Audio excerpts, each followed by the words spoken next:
Hear ye! The Parliament of Geeks shall now come to order! And welcome, ladies and gentlemen, back to the Parliament of Geeks, where we ask and answer one simple question. Be it weeb, or be it scrub. I am your one and only gaming monk, better known as Mildra, and with me, as always, I have three of my good brothers here in the temple. We have our living Wikipedia and flamboyant flyer, good brother Flutter. We have our resident guide through all of your anime and your voiceover, good brother John. And last but certainly not least, the man of 1,000 runes, the CEO of Zadari Enterprises, and the bane of my fucking existence, good brother Xanatrix. Zadari Enterprises is looking for potential pilots for our new army of mecha. Each and every one of them will be able to take down the Neo Zeong by themselves. The days of the Universal Sentry are numbered. Hashtag context is for Discord. Also, we're adding this to the reason I'm here tonight is we're adding to this the long list of anime that I've already reviewed, but felt like I wanted to talk about more. Mm-hmm. So, if you had a question that's been brought up in plenty of works over the years is what you would do with a second chance. You know, to go back and do a certain bit of time all over again. I know some people might bring up "It's a Wonderful Life." That doesn't count. This is what it would have been like if you didn't exist. That's a whole different ball game. Oh yeah. This is more about what you would have done, how you may have done things if you had a second chance at your youth. Ladies and gentlemen, ReLife is a interesting answer to that question, and we'll be getting into that tonight. Now, obviously this is one that was technically 13 episodes, but it's only because well, actually, let me correct myself. There were 13 episodes in the original anime. Then there were four OVA follow-up, which normally is something we wouldn't cover. I mean, we didn't cover the OVAs when we covered Comfer. This is a special case. Since the OVA may as well be the proper ending for things. Not may as well be. It is. It absolutely is the proper finale to the series. Now, with that in mind, let's look at who's responsible for this. Now, the original manga ran for about 15 volumes from October 2013 to March 2018. It was serialized in Kamiko Japan, which makes sense because this leans more seinen than shonen. Now, as far as the anime itself, it was handled by TMS Entertainment, who, if we go into the stuff that TMS has done over the years, we're going to be here for days. They've done a lot, both in Japan and as helper studios for Western projects. I mean, let's just some highlighted names. Monster Rancher, Detective Conan, Magic Knight Rayearth, Hamtaro, Sonic X, D. Greyman, Kenichi the Strongest Disciple, Golgo 13, the original Akira movie. Also, Batman the Animated Series. Yes. Yeah. They've helped with Western animations as well. Yes. Absolutely. So, I don't think we need to go extensive, but I think those big names alone are good enough to get the point across. Yeah. Now, as far as Double Eagle, this is where things are going to get a little bit tricky. Because unfortunately, when I look up Double Eagle, I get a bunch of false positives and golf references. Actually, I might be able to check something because Odds are ANN good. shows Double Eagle as basically a subsidiary of TMS. They are, yeah. So, all right, that addresses that problem. Because for a second I was like, wait, are we gonna have to do a bit of digging? Because the problem is, if you type Double Eagle into a search engine, all that you're gonna get is is a bunch of false positives, whether it be the Double Eagle in golf, a type of coin, or certain companies in my home state. Well, that's why I typed Double Eagle Studio. Mm-hmm. And according to ANN, the two things that Double Eagle has been involved with as part of animation production is the Lupin the Third versus Detective Conan movie and the Kankitsuhen OVA for ReLife. That's it. Mm-hmm. Now, as far as writers, we have Michiko Yokote, who has quite a few under their banner, and and apparently has been doing a lot of lead writer work in the last few years. I was gonna say, so some of the big names, Gravitation, and everybody should remember the memes around Gravitation in the early thousands. Yeah, trust me, I sure as hell remember. Yep. I have a history with that series. Gravitation's a good series. Yeah. Saint Seiya Omega. XXX Holic. Yep. Valkyria Chronicles and Mononoke, which is one series I really want to talk about down the road. Shirobako. Mm-hmm. Airmaster. Let's see. Yamada-kun and the Seven Witches. And keep in mind, these are all works that they're credited with being the lead writer for. Yeah, we're only reading lead writer. They were also lead writer for Knights and Magic, which I think everybody should watch and or read. Both are pretty good. And one to appeal to the monk, Sayuki Reload Zeroing, which came out only 2 years ago. Yep. In fact, she's gotten a lot, or she or he, I didn't look that. Michiko is a very feminine name, but that may not be the case. I'm going to say she, tentatively.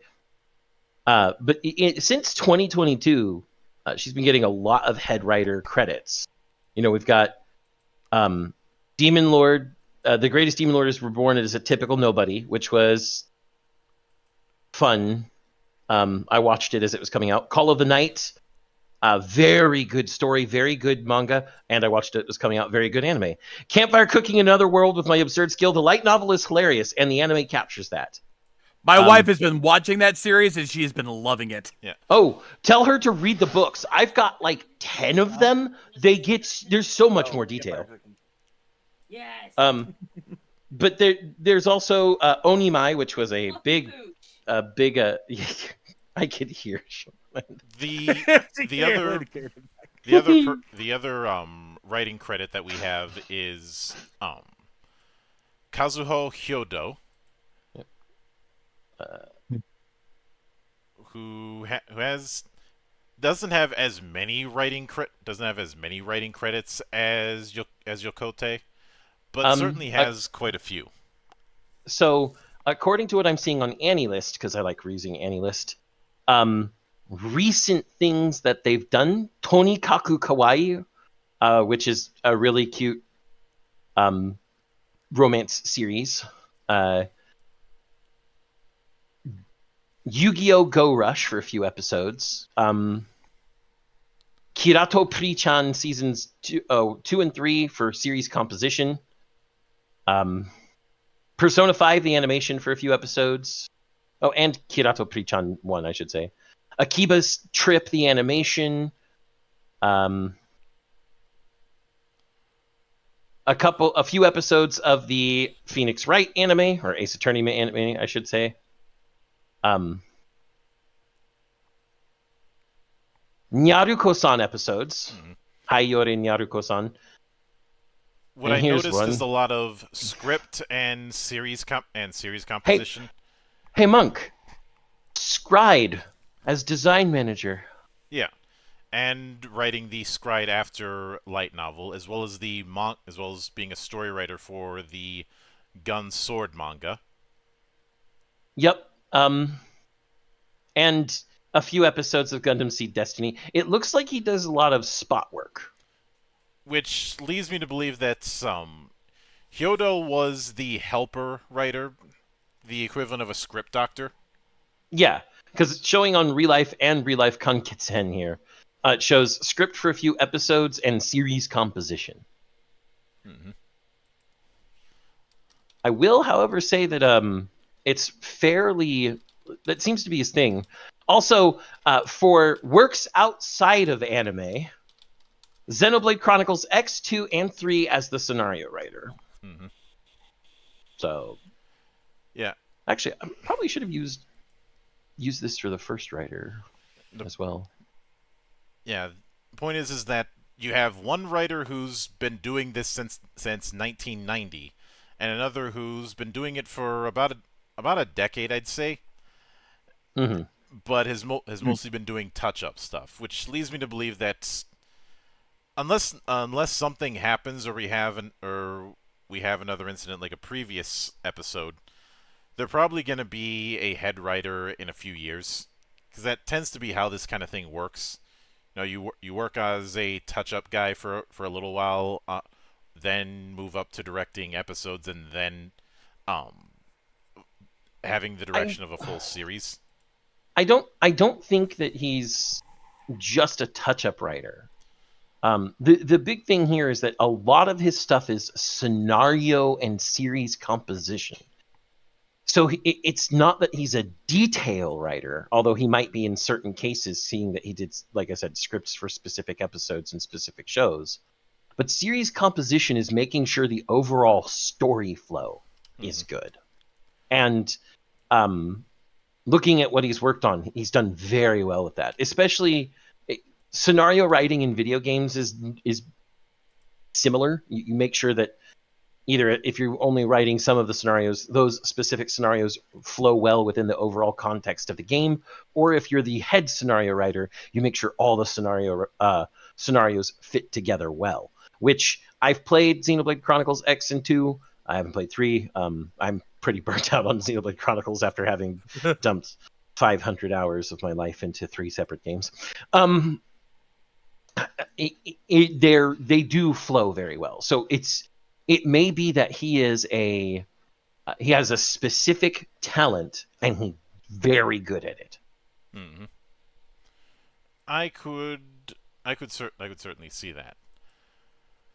Now, when as far as where it aired, apparently it aired on 4 different 5 different channels, because it aired on Tokyo MX, GYT, GTV, BS11, and ATX. Well, if I'm not mistaken, ATX is basically satellite. Yeah. Oh. Well, ATX is basically an anime network. Mm-hmm. I just Yep. which would certainly fit, and a lot of the same crew returned for the OVA. There has been a live action version of ReLife, but you know how I am about live action versions of anime. I'm not going to say it's bad, but I have no desire to see it. Well, I would say that this particular anime and manga would much more easily adapt to live action because they're very grounded. Yeah, there's not really much need for special effects here, so you could easily get away with doing something. It's a basic slice of life series, so because there's no special effects or anything, it's very easy to recreate that in live action. This isn't like Full Metal Alchemist or Mob Psycho 100. Yeah, those. No. We talked about that when we did that episode of Geek Watch on live action adaptations. Those things were doomed from the word go, just because in order to make those kind of things work, you need a big ass budget for that level of special effects, and by that point, you're using so much CG. Is it really live action? Exactly. Well, I will note about ATX, by the way. ATX is a premium instead of free to broadcast television channel in Japan. So it has done things like showing uncensored versions of anime such as Elfin Lead, Maharomatic, High School DxD, and even, Redo of Healer. Mm-hmm. And So They anyone also who... picked up later species reviewers after it was dropped by other channels. Yes, because ATX is based as fuck. much to the chagrin of certain cancel pigs. You know who you are. Can we roast them? I would really like some roast pork. I'd like to take this time to point out that not only is wild boar the one kind of animal that isn't regulated by a lot of hunting regulation in various states.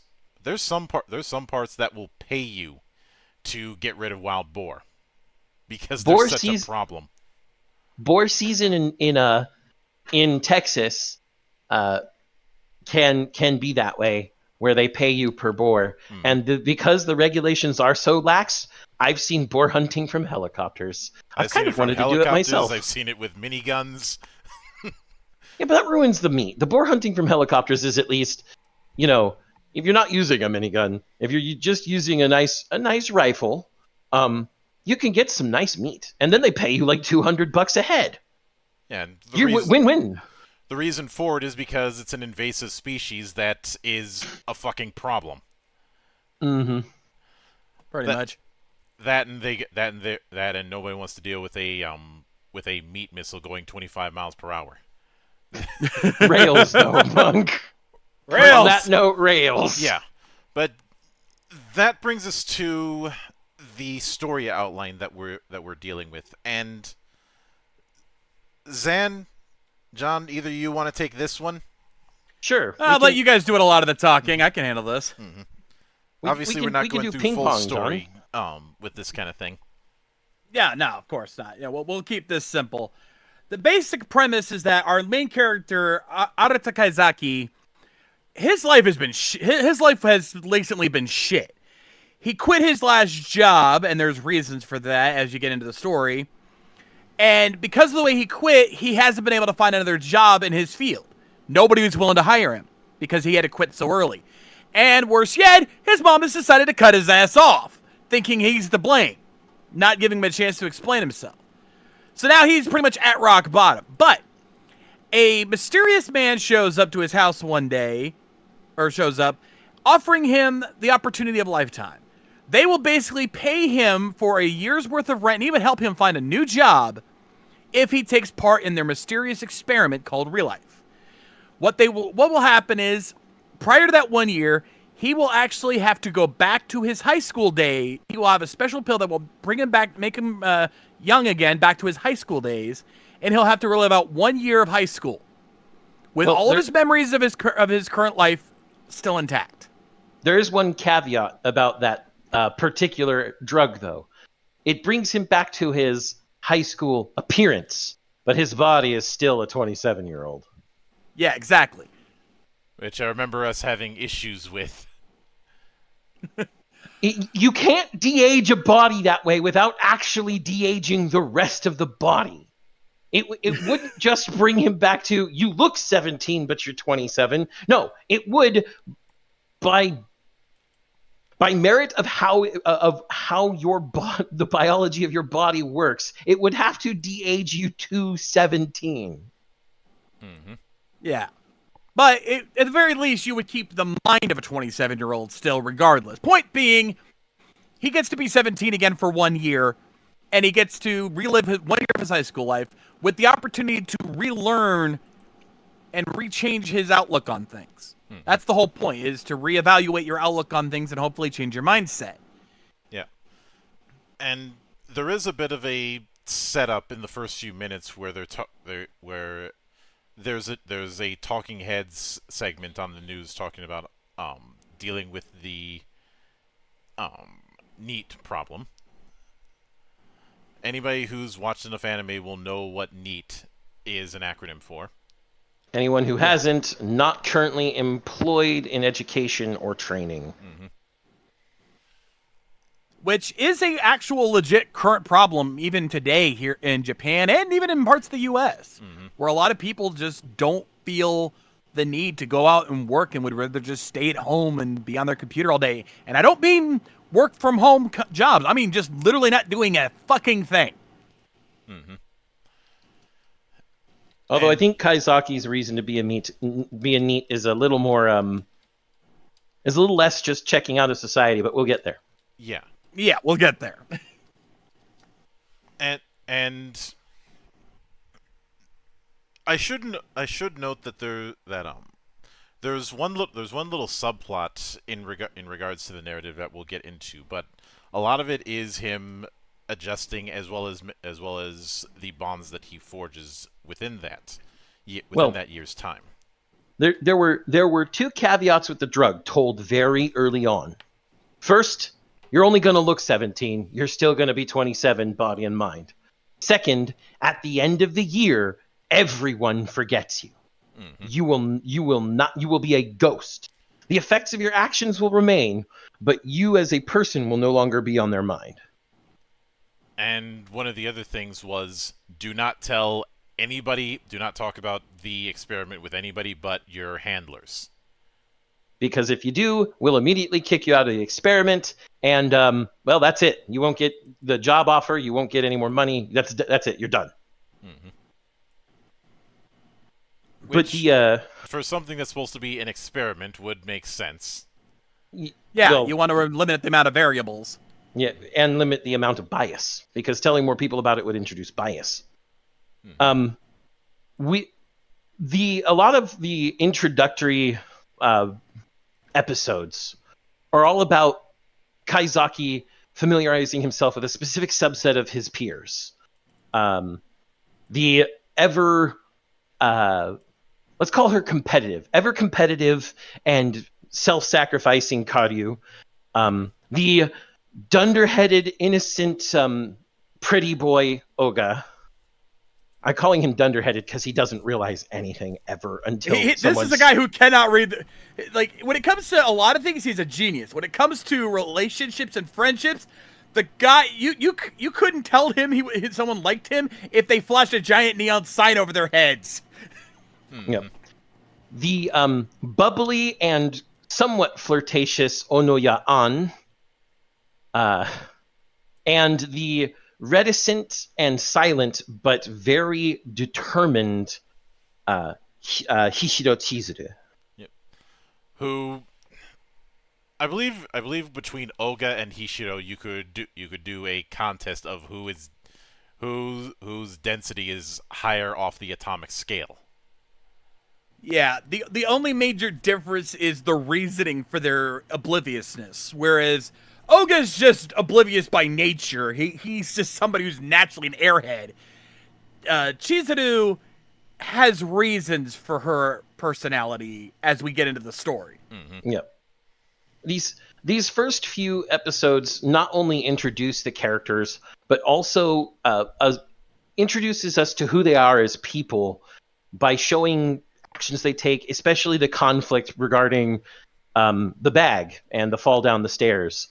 We learned that Kaizaki, as a person, even though he's an adult, and his whole goal that he originally told Yoake Ryo, his handler, he says, "I'm just going to sit in the background and then, get a job offer from y'all."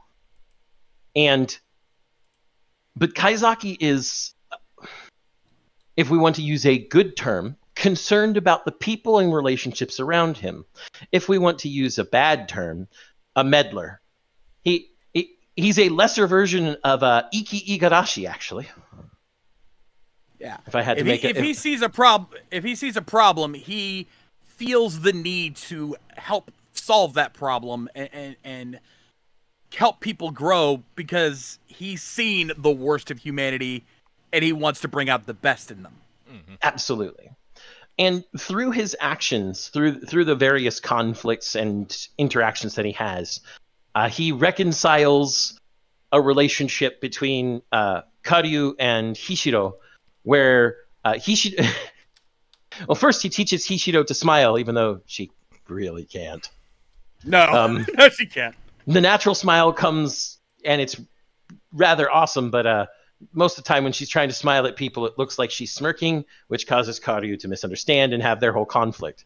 But then at the end of their conflict, rather than solving the problem for Hishiro, he challenges her to solve it herself by answering her questions, and then she and Karyu talk, and they become friends, and at Karyu's insistence, rivals. It's also through Karyu that Kaizaki starts interacting with a secondary set of friends, Honoko Tamarai and her two tag-alongs, the taciturn and extremely protective Akira Inukai, and the mother hen... No, hold on. I'm going to use a term from Crisis Core. Psycho mother hen, Nobunaga Asaji. Although... who are... May I take the time to point out how on the nose it is to have a very protective character with the character Inu? Yeah. Yeah. Inukai, yeah. The only reason I'm not giving him too much shit for that is you spend enough time with character names in various manga and the like, and this is a pattern you're gonna see of just characters' names kind of betraying either personality quirks or the like. Mm-hmm. Yeah. Well, something I also want to comment on regarding Chizuru is her the way her personality is, the fact that she can't read the room, that she's very hard at expressing emotions throughout most of the series. I'm not going to go so far as to say she's autistic. I'm not playing the more representation card here. But I'd be lying if I said there wasn't autistic tendencies in the way she acts. I would say more of if I'm gonna narrow it down, and I'm not saying it's because of my own experiences, but probably leaning into Asperger's more than anything else. Yeah, that's the vibe I get. Like, she's, it's very hard for her to express emotions. It's very hard for her to read emotions. It's, but very much logic oriented. As we'll discuss later, she wasn't always that way, so I don't think it... No, it that's why I'm saying autistic tendencies, but not actually autistic, because, yeah, there's a reason she's that way. Yeah, we don't do... Here in the temple, we don't do that whole claiming shit. Yeah. No. Additionally, Kaizaki also gets into conflict, and ironically, to him, at least, because of his actual age, encouragement from his homeroom teacher, Miss Amatsu. She because he accidentally still had a cigarette pack in his backpack. Whoops. Because he smokes and drinks like every good vice-filled Japanese salaryman should. Apparently. The way they get hooked to those vices is because of social interaction. Yeah, like you're in a group setting where everybody's smoking and drinking and you're expected to join in. It sucks. But that's a different issue. That's completely different from what we're discussing. But she encourages him to do his best and be better. And I think, honestly, that part in the first episode where she confronts him on that and encourages him is the start of his change. Like, it may not seem like it. It may seem so small. But it's from there that he starts getting more encouragement to interact with his classmates. It's from there in that episode where he interacts with Chizuru, where he interacts with Karyu, where he interacts with a lot of people after that. Even though his first day at school was terrible because he forgot his all of his supplies and he had cigarettes in his bag. It's also worth noting that even though he's trying his best, whenever it comes to the tests, he utterly fails. Yeah, he's stuck in makeups for most of the show. To the point where himself and a couple others could be nicknamed the Losers Club. Yeah. Oh God. Well, yeah. He's when it comes to street smarts and relationship smarts, guy's a freaking genius. When it comes to the books, fucking forget it. Mm-hmm. Well, I think that more has to do with the fact that he hasn't been in high school for nearly 10 years. That's true. And hasn't been working anywhere but a convenience store part-time for most of those 10 years. I guarantee that if he had been brought back to schooling closer to his school days, he probably would have remembered more. But with the introductory episodes out of the way, and we get these friendships set up and the social dynamic established, we start getting certain certain situations, like the fact that because he has to continue to study for makeup exams over and over, the other failing student who is studying with him under Oga, because Oga's tutoring them both, Onoya An, they all go to his place unexpectedly, so he has to clean up all the beer and shit and get it all out of the way. And a very specific conflict happens here as An starts hitting on him. Now, Kaizaki knows that he's 27, and these are all just high schoolers. And Kaizaki's like, wait a minute, the fuck? And An starts pushing, and eventually he's like, no, I can't do this. Just as Ryo shows up, because Ryo has the ability, we learned that Ryo has the ability to eavesdrop and wiretap his phone whenever he wants as part of the experimentation guidelines. and when Ryo shows up, he's like, what the fuck, An? And Kaizaki's like, wait, you know her? And he's like, yes, she's another ReLife Laboratories employee. so we get that Plot reveal. twist! And it was revealed that An was probably supposed to be Kaizaki's mentor, but didn't actually get to do that. We even get an entire flashback episode about how Ryo feels he failed the first ReLife experimental subject 001, who basically did not change at all over the course of their ReLife, which made it considered a failure. And that no matter the approach he tried, he was castigated by his higher ups for either being too close or not doing enough. But with that, we get to the midterms, where Kaizaki finally got through his makeups, but now he's failed the midterms and needs to do more makeups. And we see that he's interacting a little more with Honoka, Tamarai Honoka here, because she failed, but she passes her makeups on the first week and he doesn't. And that leads to some conflict with both Karyu and Tamarai and the whole volleyball team. There's the implication from the volleyball team that Tamarai can just carry them, and Karyu gets on their case saying she works really hard.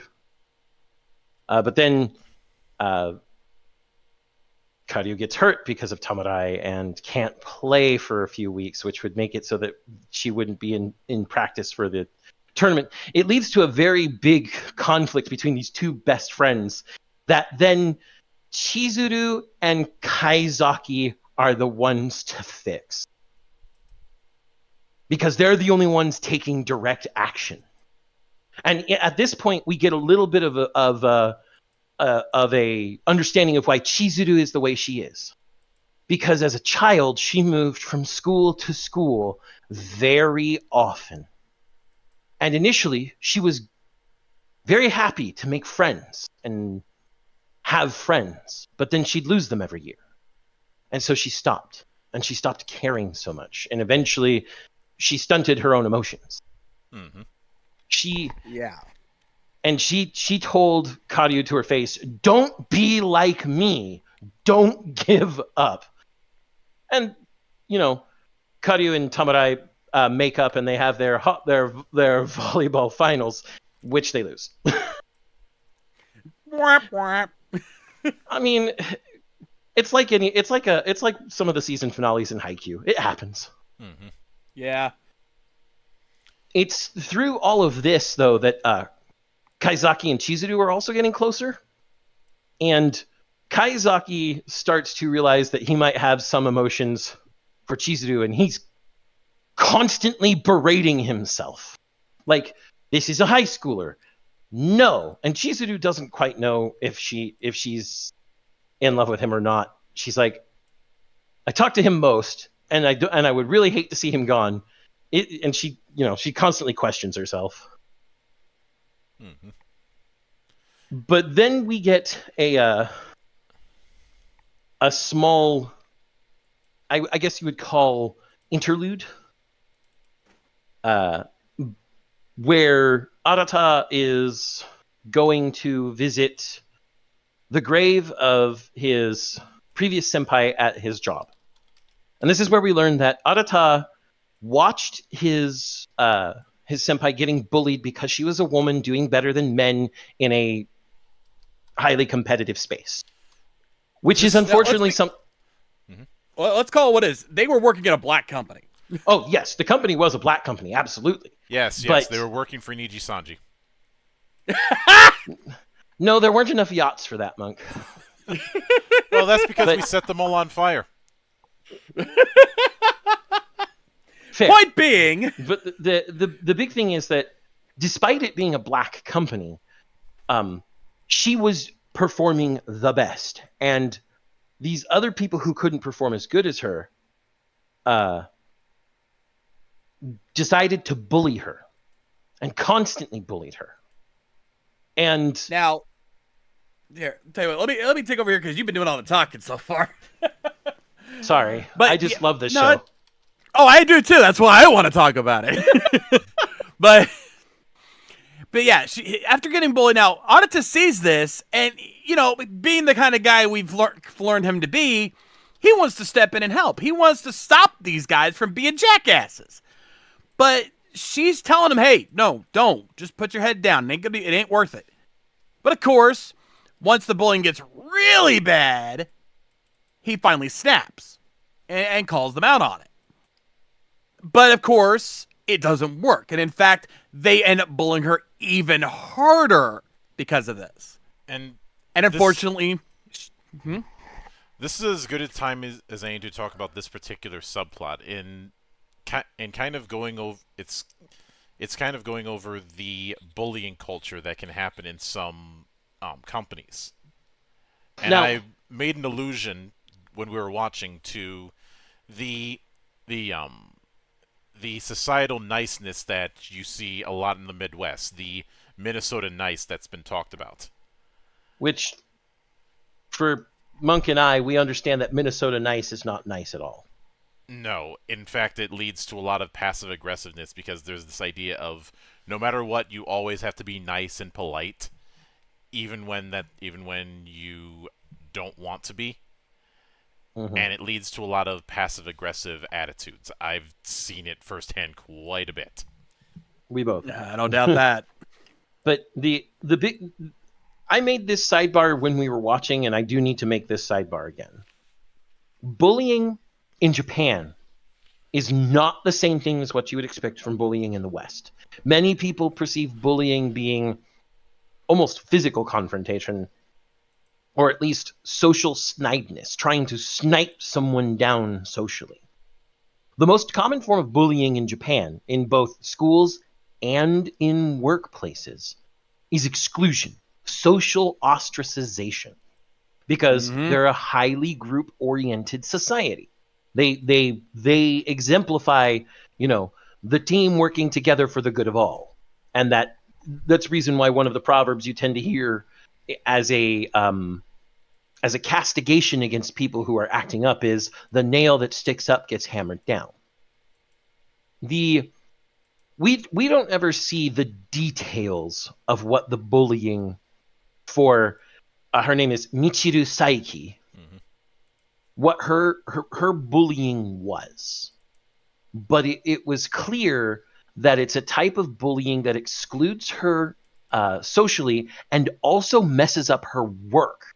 Because we do see some scenes of like customers being mad at something going wrong and her having to apologize for it, even if it wasn't her fault. But bullying in Japan is still, because of the fact that it is aimed at the group dynamic that is intrinsic to a lot of Japanese culture and social mores, it's still extremely damaging psychologically. It is, and it is we not see fun. the worst. And we see the worst of that here when it gets so bad for Psyche that she ends up taking her own life. And the one to find her was Kaizaki.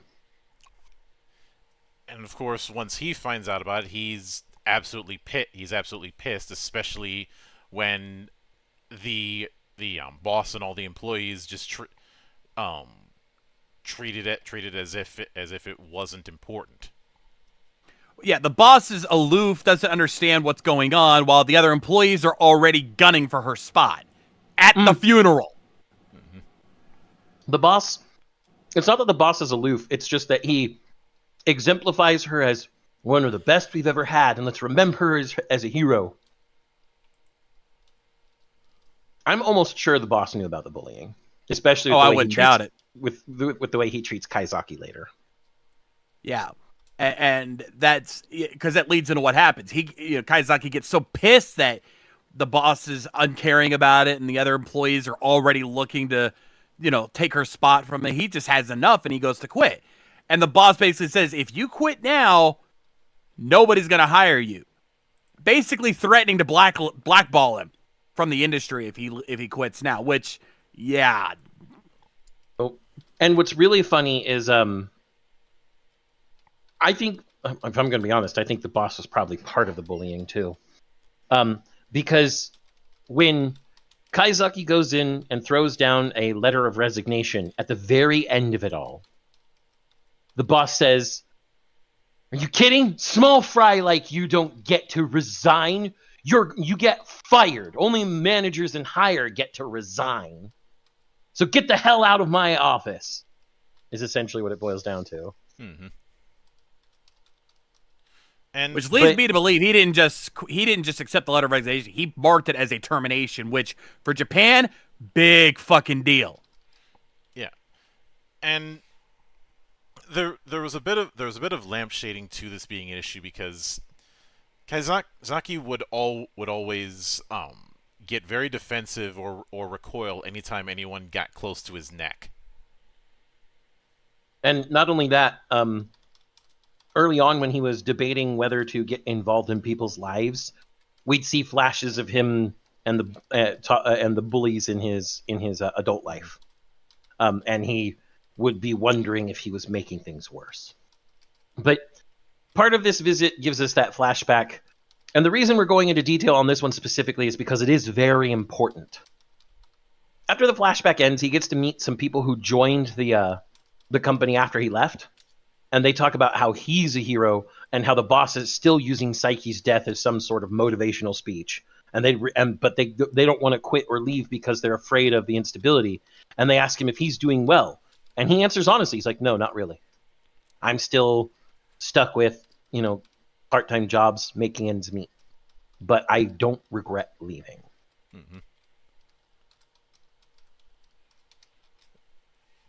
Which, of course, there's also I think it's also worth noting that he sees that same dead look in their eyes that he had during his time.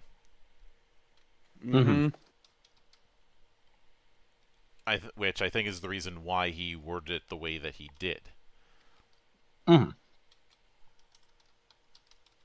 But now, go ahead. After that episode, we get back to the funny, because finally, Arata finally convinces Oga, or gets Oga to realize that he's probably in love with Karyu. He's like, "Is there someone you want that you don't want anyone else to take away from you, that you always get along with and can talk to about anything?" And it's always Karyu in his head. And he finally gets it, and he's like, "What do I do?" And you must know, Kaizaki, you seem like someone who's experienced with women. I mean, Kaizaki probably does have more experience with women.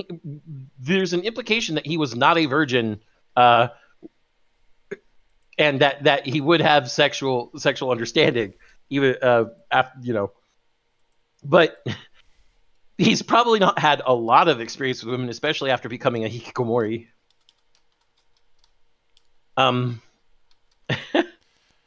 But Kaizaki's like, "Ask her out to something important. The fireworks festival is happening soon."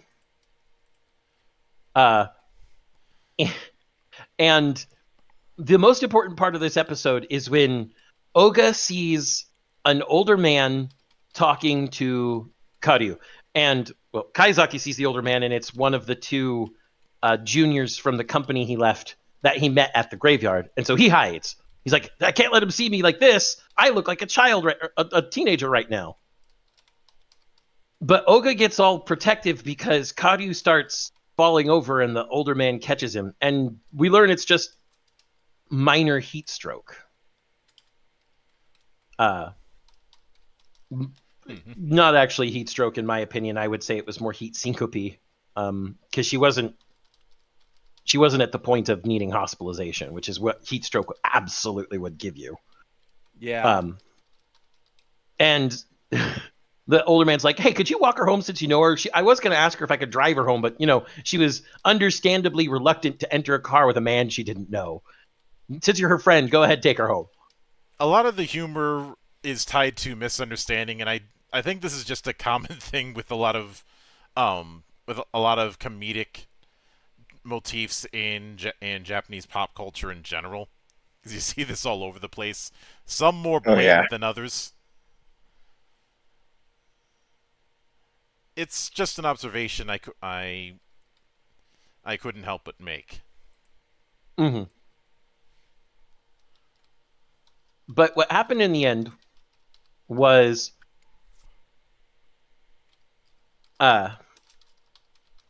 Kaizaki suggests he asks her to the summer festival. Oga asks everyone to the summer festival that's in their little friend group as a sort of cover. Because Oga doesn't have the confidence to just ask her. But because of that, Karyu is like, I need help, and talks to her new friend, Chizuru, and her old friend, Honoka. And they all plot what they're going to do. And eventually, both Oga and Karyu ask their friends, hey, if you can, get us a moment alone so that we can confess, because they want to confess, both of them. Mm-hmm. And everybody goes to the festival. We have the friend group that is, Kaizaki, Chizuru, Tamarai, Inukai, Asaji, Oga, all of them. And then, of course, both Onoya and Yoake, who are there not only to observe Kaizaki, but also because they want to enjoy it too, and they're considered part of the friend group now, so they got to join in to blend in. Yeah. And not only do the plans to get Karyu and Oga together alone work, but apparently there was a second set of plans by just Yoake and Onoya to get Chizuru and Kaizaki alone. I have on multiple occasions referred to Yoake as a kitsune. Yeah. Because he has the classic close-eyed smile that you would see on Fox-like characters. That, and he has a way of speaking that is setting off my alarm bells when it comes to people talking who are full of shit. Yep. He always gives you that vibe like he's up to something. Even if he's really not, or what he's up to is not that big a deal, he just gives you that vibe of, what are you planning? Mm-hmm. Yep. Now, as this goes on, we have your normal summer festival stuff, and we even get to see the really cute, if awkward, confession between Oga and Karyu on a bridge while where other pedestrians are passing them by, but they're holding hands and about to watch the fireworks. And Kaizaki and Chizuru are at the top of like a hill looking at the fireworks because they don't know where to go to find the rest of their friends. And Kaizaki finally thinks to himself that he definitely has feelings for Chizuru. And Chizuru thinks that fireworks are so pretty, and she's glad that he interacted with her at the beginning of the school year, because otherwise she never would have seen this. And Kaizaki thinks that fireworks are so lonely, because after they've burst, that brightness is gone. And we finally get the biggest twist that was slightly hinted by the way that Chizuru was interacting with a few people in the friend group. Chizuru is Subject 001. She was the first ReLife experiment. She was the person Rio felt he had failed, and she was given a second year, a second chance. And Kaizaki's presence... Oh, that's fine, Flutter. But because of Kaizaki's presence, her second chance became a success. Because of Kaizaki's ability to pull in the people around him, she changed too. And as they're walking home from the festival together, there are quite a few times where Kaizaki wants to tell her how he feels.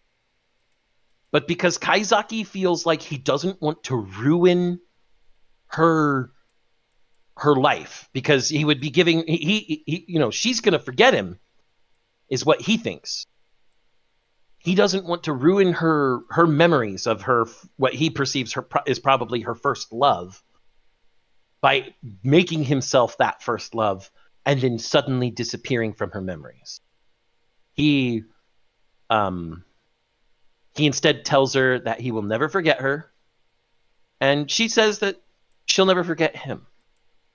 And that's the end of the original anime.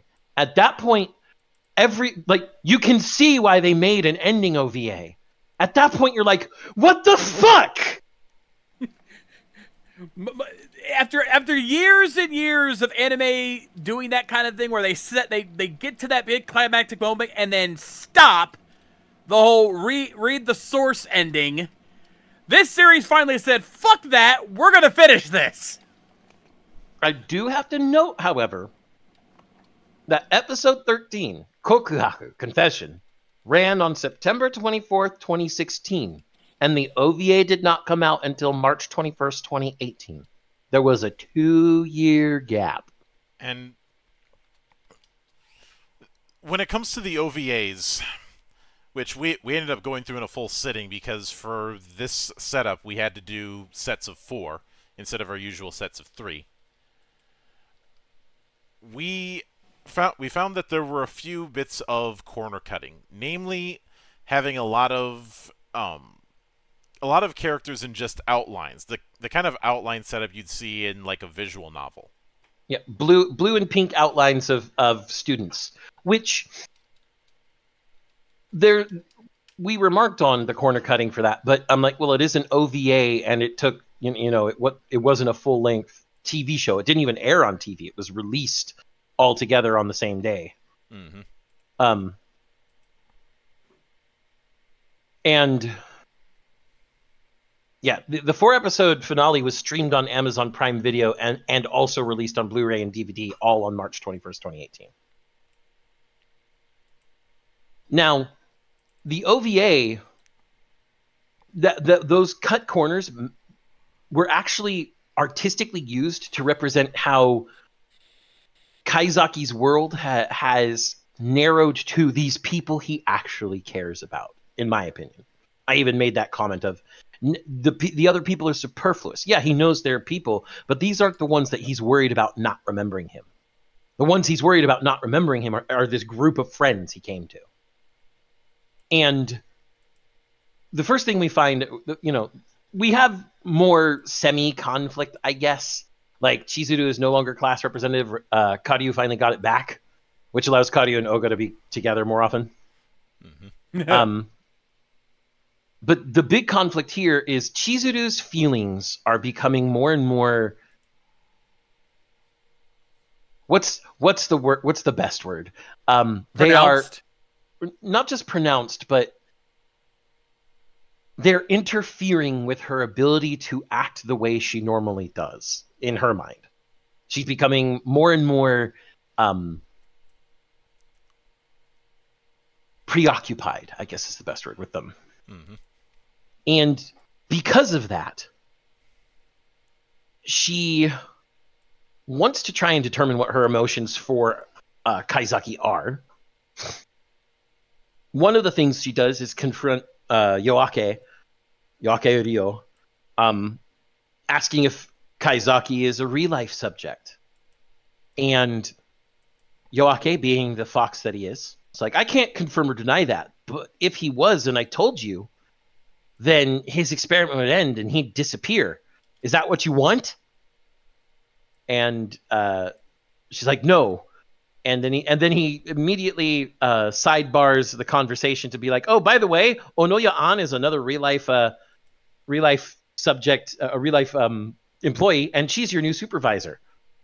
Because I've been transferred to a different project. And she's like, is that project Kaizaki? He's like, I can't tell you anything about the new project because it would bias the project because he knows how to lawyer his way around it.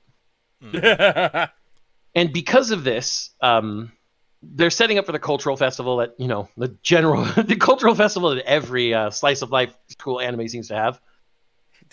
and due to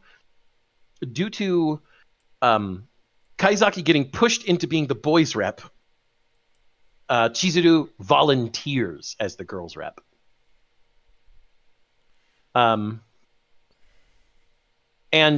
eventually their class decides to do an English style cafe, which is a fun little aside, and we get to see them all dressed as butlers and maids. Mm-hmm. And the real, I guess, conflict of that episode is, despite having fun with the cultural festival, both Chizuru and Kaizaki are concerned about how they're going to disappear from their friends' memories. And then we get the kicker. As Onoya and Yoake are talking to each other, because Chizuru and Kaizaki are both ReLife subjects, they will be erased from each other's memories. He will not remember her.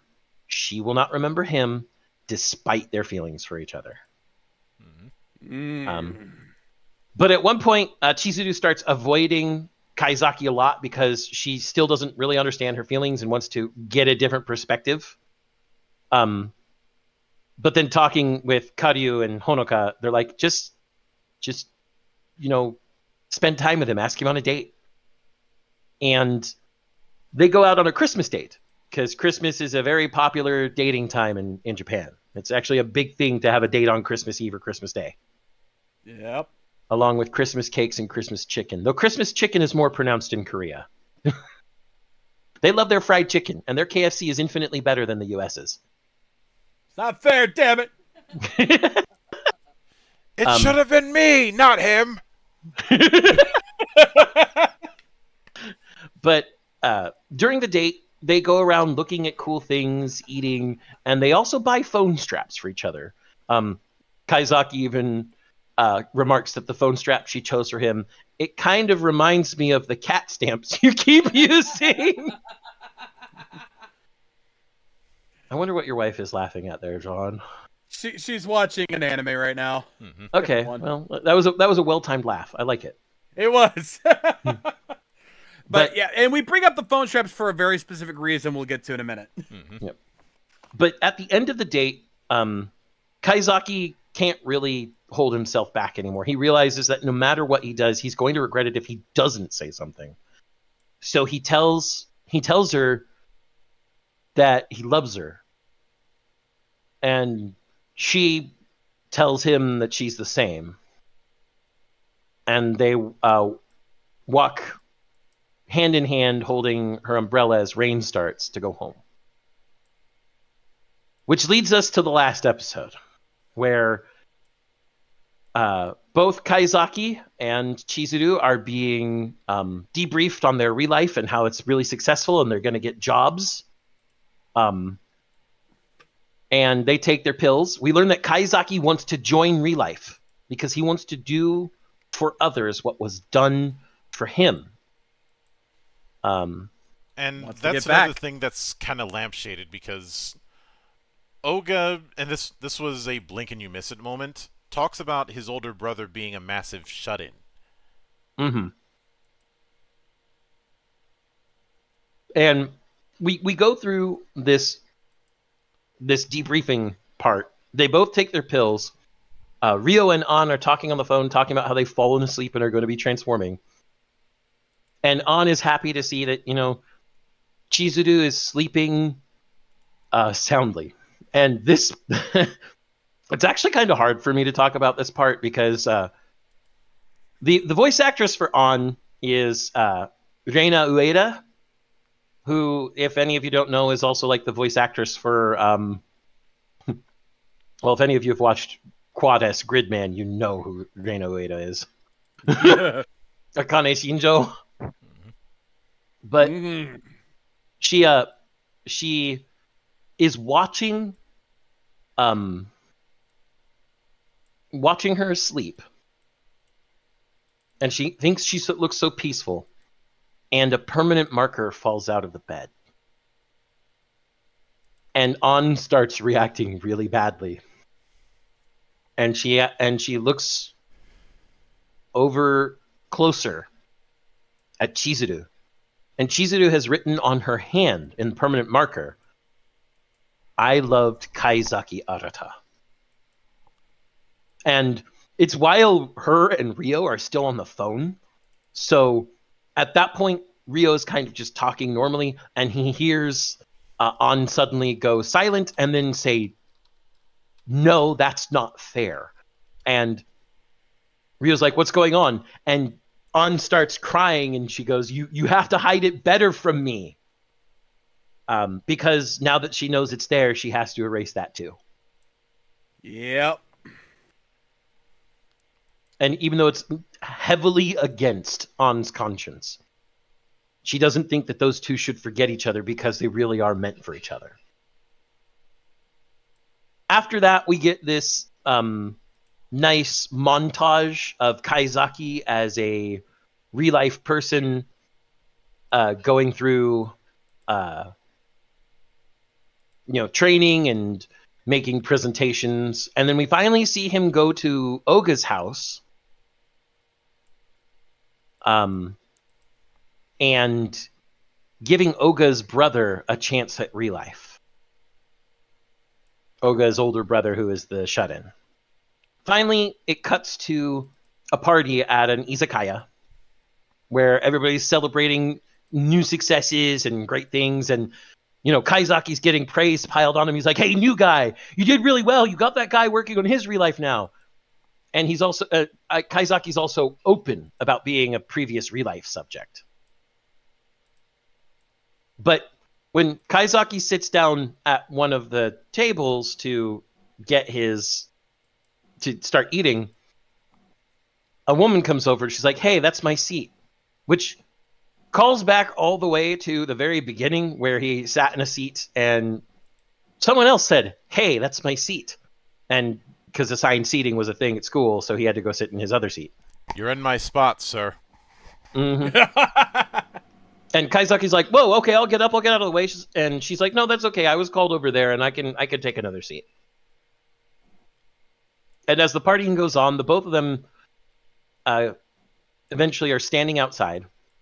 Hold on, before you do that, before you get to that part, as she's walking away, he notices her a phone phone's- strap on her, and it brings it. He's like, he feels it's familiar, but he doesn't recognize from where. Not to mention, he was asking the same thing about his own phone strap after his ReLife ended. Mm-hmm. But, the phone strap, if not the character's voice and mannerisms, already gave away that this is Hishiro Chizuru as well. She joined ReLife.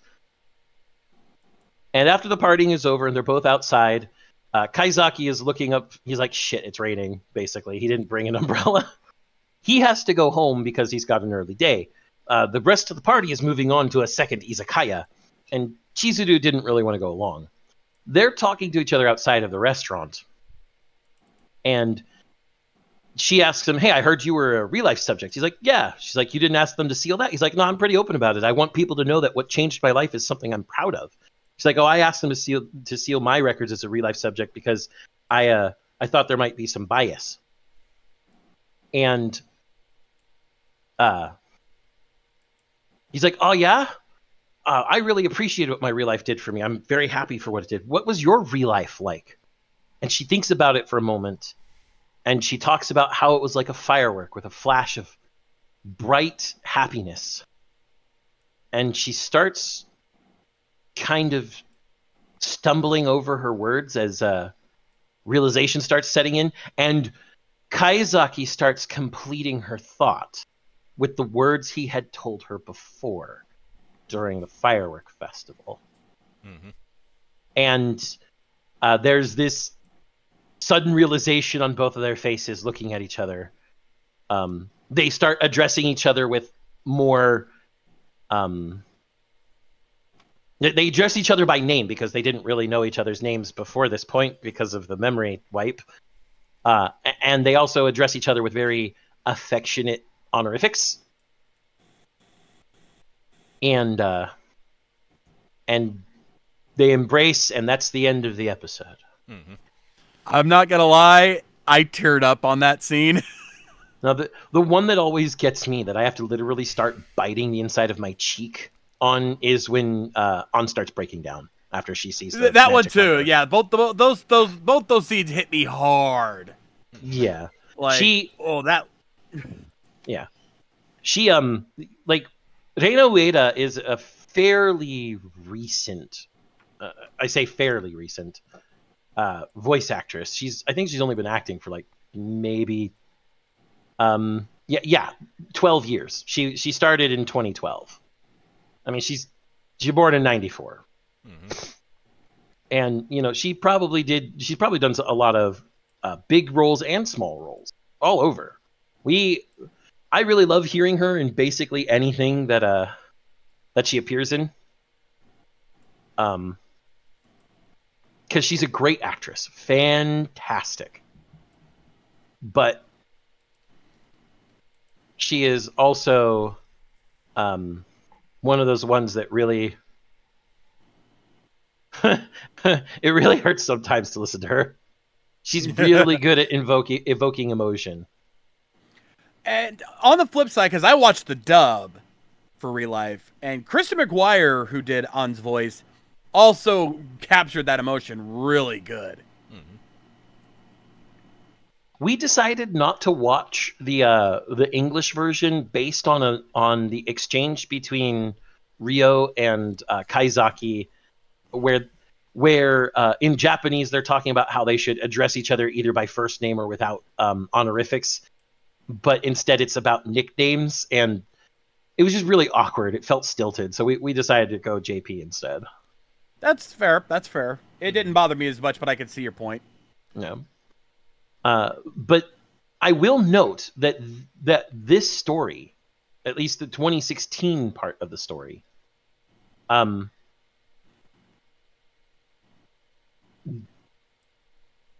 ending is in the middle of the manga.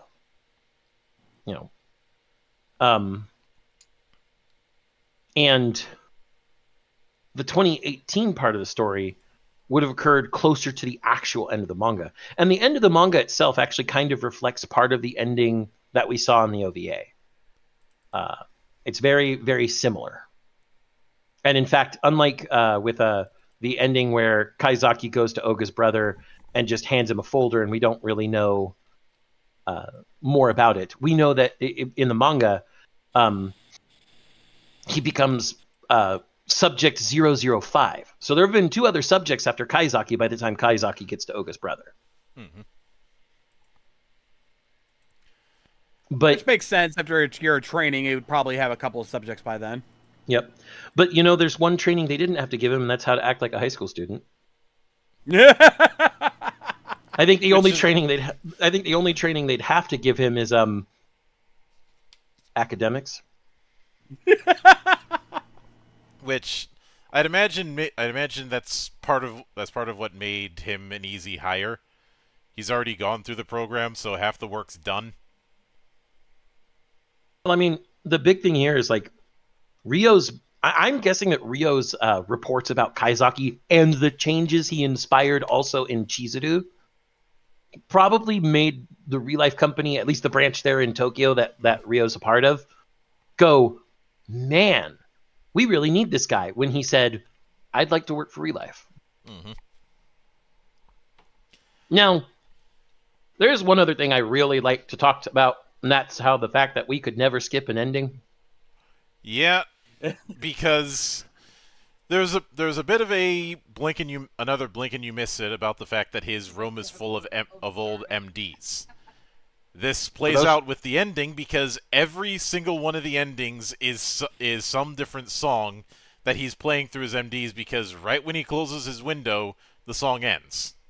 And it actually starts fading out as the window closes, like you would expect from sound being slowly closed off. Mm-hmm. Yeah, and it's called his 2000s the MD 2000, and all the songs do come from the year from artists from the year 2000, from the 2000 era. Mm-hmm. You got people like TM Revolution, the Arkan CL, Papa Yumi, Yui. Mm-hmm. Porno Graffiti, The Brilliant Green. And of course, the opening song is called Button by Penguin Research, but it's used as a poignant ending song for both episode 13 in the original show, where it's its normal upbeat version, but at the end of episode 17, it's a slow and solemn piano version. And it every piece of music they used, including the normal background stuff you expect from an OST, definitely punched up the scenes it was a part of. Yeah, the only complaint I had about the music is that some of the background tracks were overly used, but they did fit the moods they were meant to fit. It's just they were heavily overused.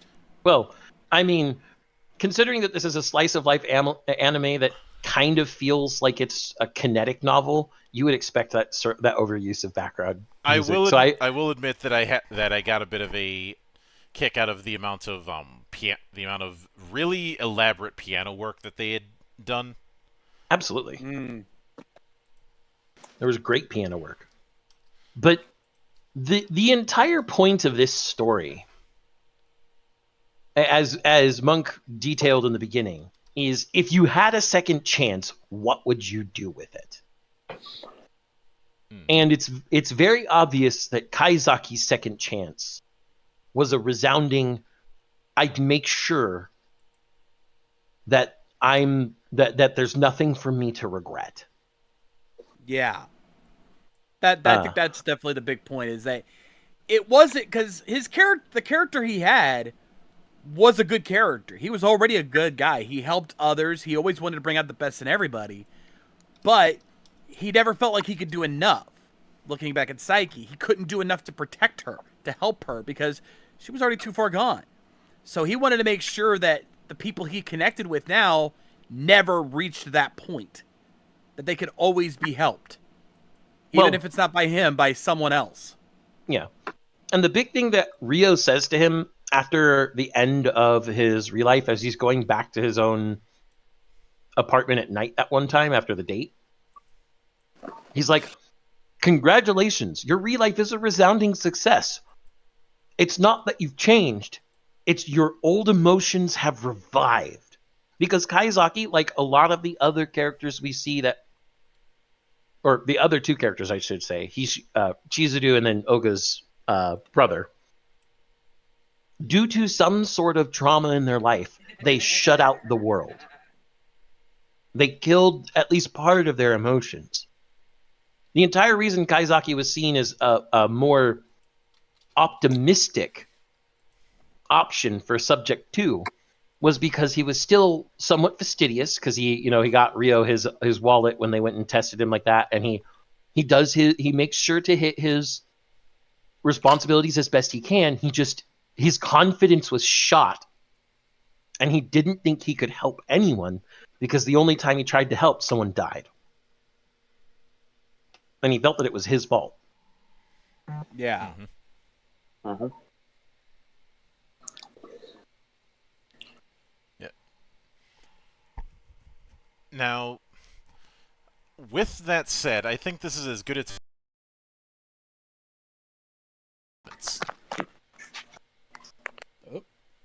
Monk? Yeah, I noticed that too.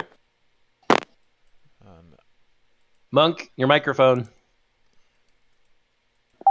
I was doing so well, too.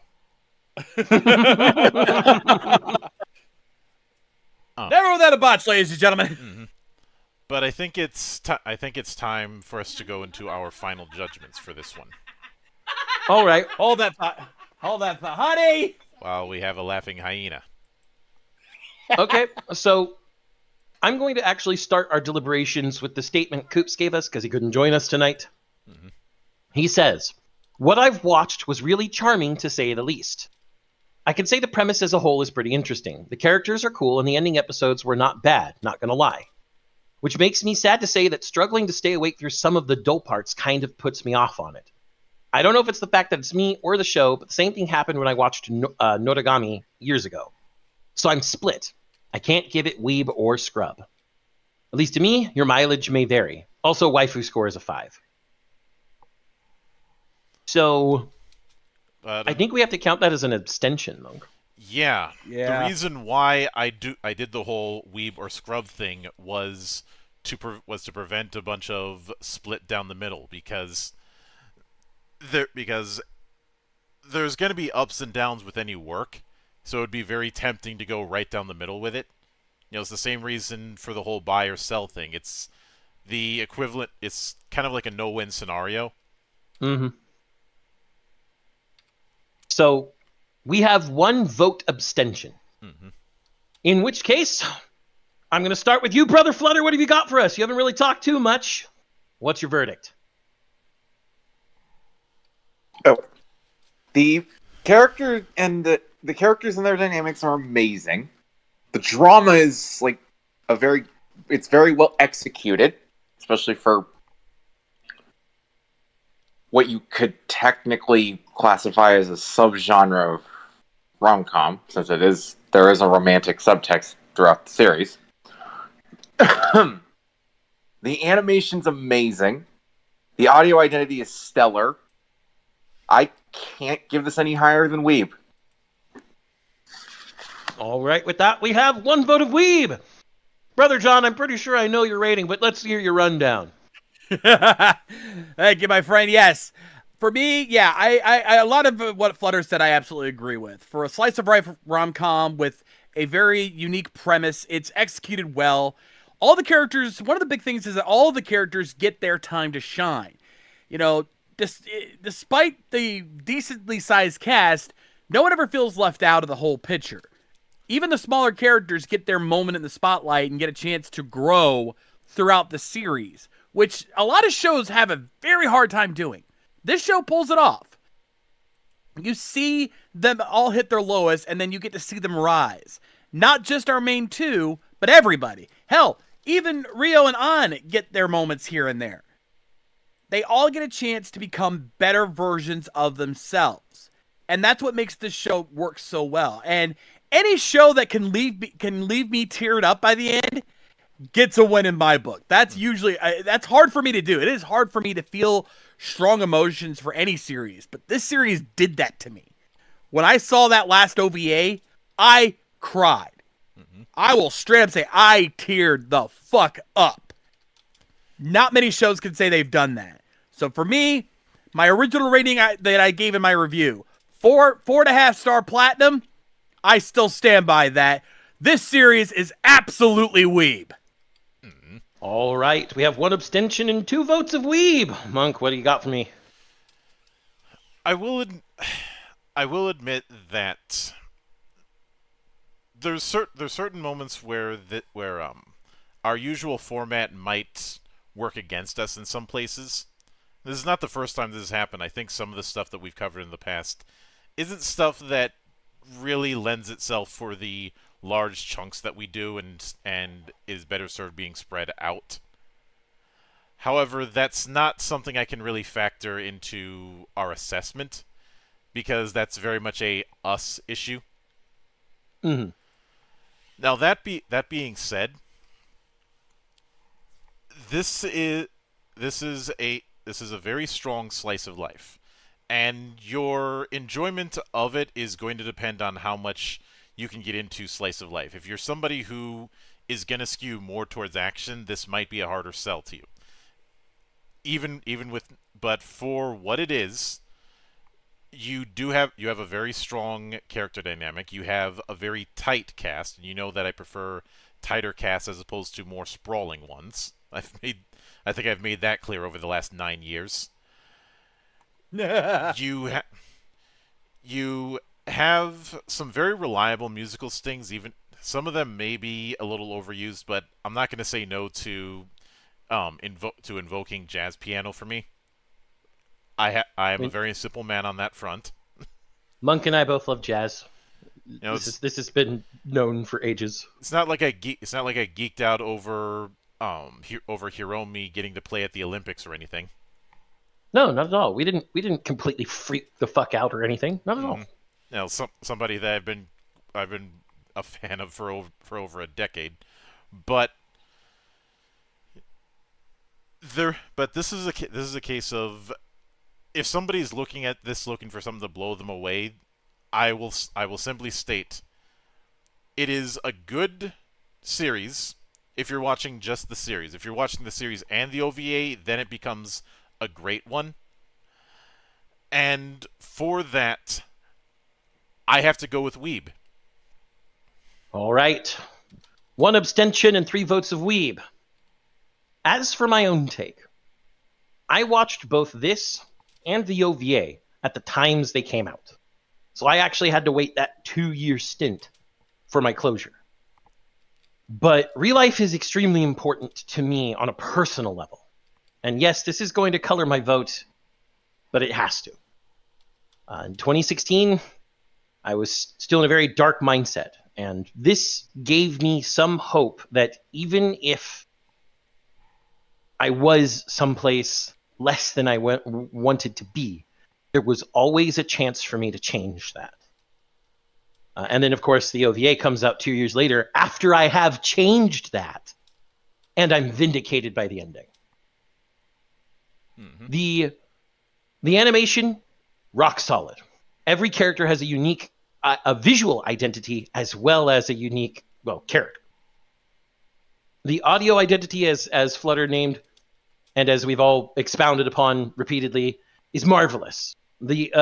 And each of the endings, I need to make the note of, suits the episode it came from. Even if it doesn't kind of sound that way sometimes, because we did get a little bit of mood whiplash a couple times. If you pay more attention to the song and its lyrics, it suits it. The audio stings aren't something I really had a problem with, but I am someone who has read a lot of visual novels and kinetic novels, so I'm used to the same audio sting coming in multiple times in a single section simply because that's what suits the situation. Sometimes, even if there's a little bit of overuse, the don't fix it if it ain't broken applies, at least from my point of view. The voice acting, while I don't personally like the script for the English version, the voice actors in the English version did a very good job, which is really strange to say considering that Grell plays Rio in this show and does a great job as Rio, and then in another show that I really hope we spin up soon, he does a terrible job as the main character, but I'm going to chalk that up to bad direction. Mm-hmm. 9 times out of 10, that's what it ends up being. Yes. But most of all, the story doesn't feel like it lingers or is truncated. The flow of the story is absolutely phenomenal. And I actually think we have Hyodo to thank for that. Remember, like I said, he's the writer who makes sure that the series progression is solid. Mm-hmm. And because of that, it's a story that you can enjoy. I would absolutely imagine that anyone who likes slice of life and or rom-com or both will probably just sit down and gulp this whole series in OVA in one sitting. I would see that for anyone who likes those particular genres. As such, there is absolutely no rating besides Weeb for this show. And with 1 abstention and 4 votes of Weeb, This Parliament finds ReLife to be weeb. Very deserving. It is quite so. And with that, this is as good a time as any for us to do what we do on every stream of the Parliament and ascertain what is coming next. You guys ready to spin the wheel and make the deal? Wheel of morality, turn, turn, turn. Tell us the lesson that we should learn. All right.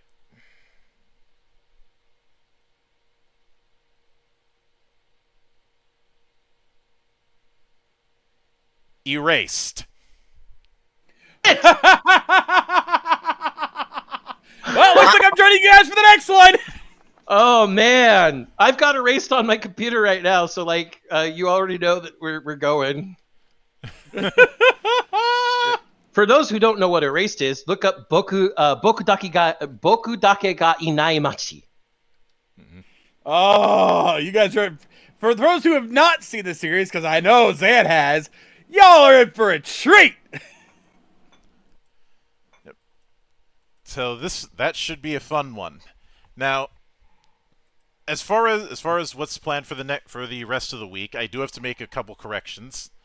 In fact, I only just got confirmation of it now. On Wednesday, the developers of Battle Sauce will be in the temple, and Tuesday, tomorrow, whichever comes first, the developers of Crumbling Keep will. And the interesting thing with both of those cases, with Crumbling Keep, I didn't reach out to them. They found me.